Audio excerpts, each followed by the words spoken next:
In this episode of Real Estate in the News, we're going to talk about the Wall Street Journal just dropped an awesome article that interest rates are at their lowest point in almost a year. In fact, it's been 11 months since they've hit this low of a rate. I'm going to go ahead and drop the Wall Street Journal article right here in the description. Let's go ahead and talk about that. My name's Travis Anderson. I work with both buyers and sellers here in Minnesota and Western. So as the Wall Street Journal just reported, and I confirmed this with my favorite mortgage broker, Peter Lindquist, and the Wall Street Journal just reported that interest rates have come down on average to 6.35. Now that's down about 0.5%. I mean, we were 7%, slightly above 7% at the beginning of the year. So they're finally at their lowest point in the year.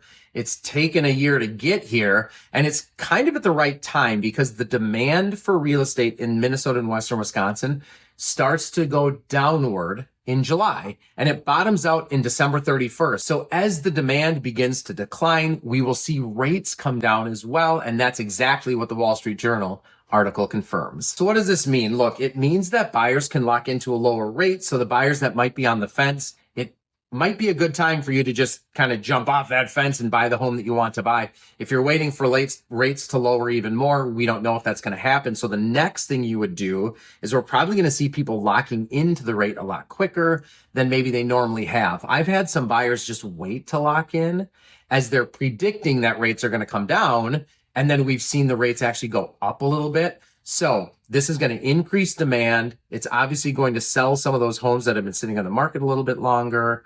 You're going to feel like the prices come down a little bit because your payment's going to be substantially lower. I mean, 0.5% on a $400,000 home is like $180 a month. So it's a lot of money for the consumer. And so this is going to be a good thing in the market. Hopefully it doesn't raise the prices, which I don't think it's going to because the demand begins to decrease here in Minnesota and Western Wisconsin. Now for sellers, I think what you're going to see is an increase in showing activity. I'm not sure if we're going to see an increase in actual purchase agreements.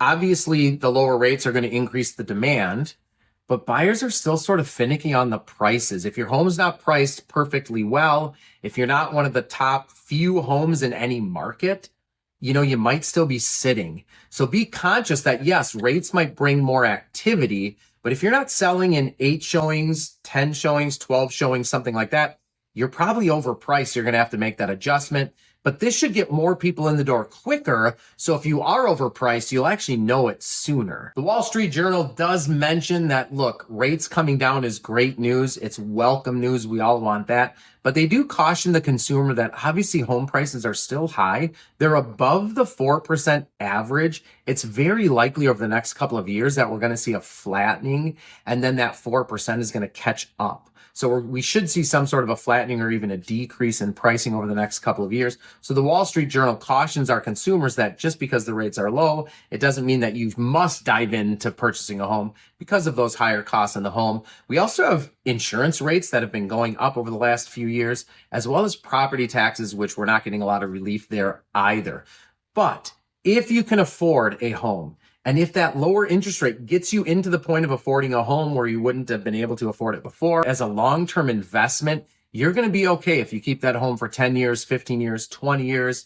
My recommendation is you're actually giving the home to your kids and you're buying a home 20 years or 30 years down the road. So to wrap up here, mortgage rates, yes, they're finally down. It's taken a year. We might see them hover around 6%, maybe get a little bit below that 6.35 average that we have today. You might see that by the end of the year. Once January, February hits, the demand starts to increase throughout the entire country, specifically here in Minnesota and Western Wisconsin real estate, and you're going to see those rates kind of tick back up. Historically, that's how that works. So if you're in the market to buy a home, now might be the time. If you're in the market to sell a home, now might be the time.